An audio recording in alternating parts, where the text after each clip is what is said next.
America और Iran के बीच हुआ हालिया सीज फायर भले ही तनाव कम करने की दिशा में एक कदम माना जा रहा हो, लेकिन जमीनी हकीकत इससे कहीं ज्यादा खतरनाक और विस्फोटक होती दिख रही है। खासकर इजराइल और लेबनान के बीच तेज होती जंग ने पूरे क्षेत्र को फिर से अस्थिर कर दिया है।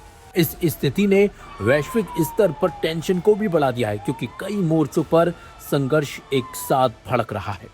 दरअसल अमेरिका और ईरान के बीच जो 14 दिनों का युद्ध विराम हुआ है, उसका मेन मकसद दोनों देशों के बीच सीधे टकराव को रोकना था, लेकिन यह समझौता क्षेत्रीय सहयोगियों और प्रॉक्सी ग्रुप्स पर लागू नहीं होता। और यही वजह है कि इजराइल ने साफ कर दिया है कि लेबनान में उसके सैन्य अभियान जारी रहेंगे।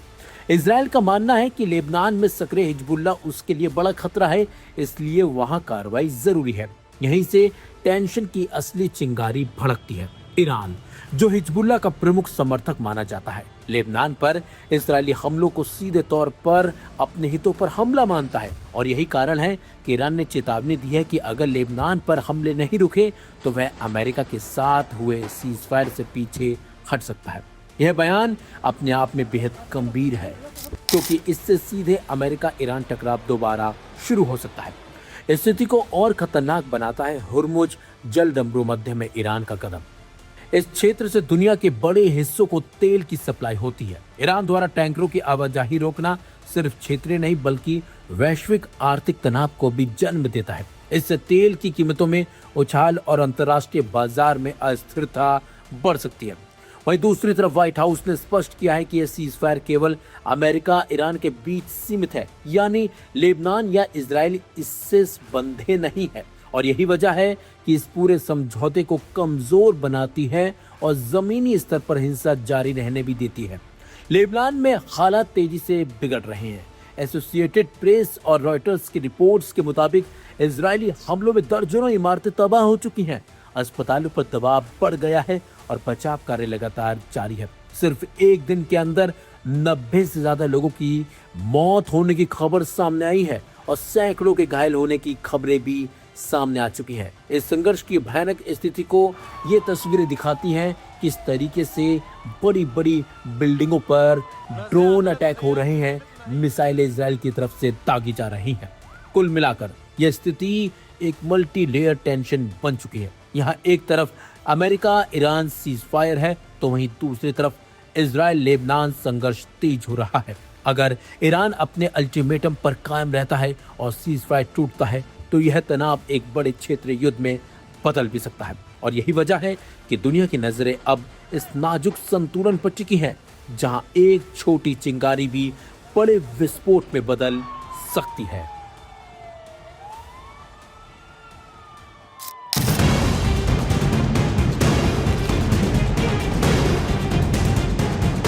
ईरान अमेरिका के बीच सीजफायर डील 2 हफ्तों के लिए भले ही हो गई है, साथ ही 10 अप्रैल को दोनों देशों के प्रतिनिधि इस्लामाबाद में बैठेंगे, लेकिन इस फौरी डील और जंग रुकने से खित्ते के अरब मुल्कों के सीने पर जैसे सांप लौट रहे हैं। ईरान इसे जीत की सुबह बता रहा है, लेकिन अरब देश खुद को ठगा महसूस कर रहे हैं। खासतौर से यूएई खुद को धोखे का शिकार बता रहा है। अमेरिका और ईरान के बीच सीजफायर हो गया है, लेकिन हुर्मुज स्ट्रेट अभी तक पूरा खुला नहीं है। यही नहीं, ईरान अब ओमान के साथ मिलकर हुर्मुज स्ट्रेट से गुजरने वाले जहाजों पर भारी भरकम टोल वसूलने जा रहा है। यूएई को क्या मिला? कुछ नहीं। एक माह तक अरब देश अमेरिका की वजह से मार खाते रहे, लेकिन सीजफायर के बाद ईरान की जिन शर्तों पर आगे बात होगी, उनमें ना तो अरब मुल्कों के लिए कोई राहत है और ना ही गारंटी। अमेरिका ईरान से ये तक नहीं कहलवा पाया कि आगे से किसी अरब देश पर अमेरिकी ठिकानों पर अटैक नहीं होगा। ईरानी हमले में यूएई को भारी नुकसान हुआ है और इस डील में यूएई की भरपाई पर कोई बात नहीं हो रही है। अब यूएई के कई एक्सपर्ट इसके लिए पाकिस्तानी धोखे को जिम्मेदार बता रहे हैं। वो कह रहे हैं कि पाकिस्तान ने ईरान के आतंकी रिजीम को जिंदा रखा। यूएई ने पाकिस्तान से अपना $3.5 अरब का लोन वापस मांग लिया है। यूएई समर्थित मिडिल ईस्ट के एक्सपर्ट लिख रहे हैं कि पाकिस्तान ने ईरान के इस्लामिक रेवोल्यूशन को जिंदा रखकर अच्छा नहीं किया। इतना ही नहीं, अगर पाकिस्तान मध्यस्थता कर रहा था तो उन्हें ईरान की रिजीम से ये बात भी करना था कि यूएई, जॉर्डन और अन्य खाड़ी देशों के खिलाफ क्या हमले रोके जाएंगे। यूएई के लोग सोशल मीडिया के जरिए आरोप लगा रहे हैं कि हम इस पिछड़ी सोच और धोखे को भूलेंगे नहीं। वो कह रहे हैं कि आतंकियों पर भरोसा मत करो और ना ही उनसे बातचीत करो। ये बातें वो पाकिस्तान और ईरान दोनों के लिए कह रहे हैं। यूएई के एक्सपर्ट मान रहे हैं कि गल्फ इलाके में स्थायी रीजनल सुरक्षा का हल अमेरिका के साथ केवल सीजफायर से नहीं आएगा। ईरान के वर्तमान शासन पर खाड़ी देशों को कोई भरोसा नहीं है। उन्होंने मांग की थी कि इस इलाके में इजरायली प्रभाव को और ज्यादा बढ़ाया जाए। वहीं मिडिल ईस्ट एक्सपर्ट और असर टाइम्स के हेड शौकत भारती कहते हैं कि यूएई और इसराइल में कोई फर्क नहीं है। खित्ते में यूएई की जो हैसियत है वो सिर्फ अमेरिका की वजह से है। ऐसे में उसे अमेरिका के हर निर्णय को मानना पड़ेगा। वो कहते हैं कि यूएई या किसी भी अरब देश के रोने या चिल्लाने से कोई फर्क नहीं पड़ने वाला। ईरान अमेरिका जो तय करेंगे उसे सब मानेंगे, यहाँ तक कि इसराइल को भी मानना पड़ेगा। तो फिर यूएई की क्या बिसात।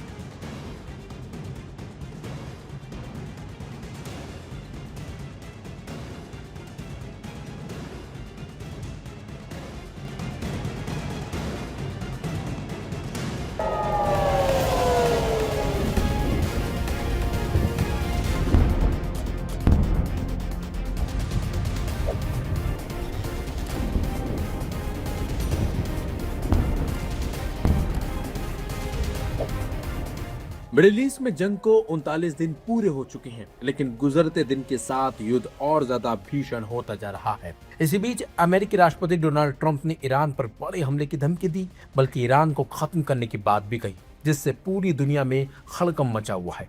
हर कोई सिर्फ यही सोच रहा है कि अमेरिका आखिरकार अब क्या करने वाला है। और तो और अमेरिकी राष्ट्रपति डोनाल्ड ट्रंप ने ईरान को धमकी दी है कि अगर उसने डील नहीं की और हुर्मुज समुद्री मार्ग नहीं खोला तो ईरान पर इतने हमले करेंगे कि वह पाषाण युग में चला जाएगा।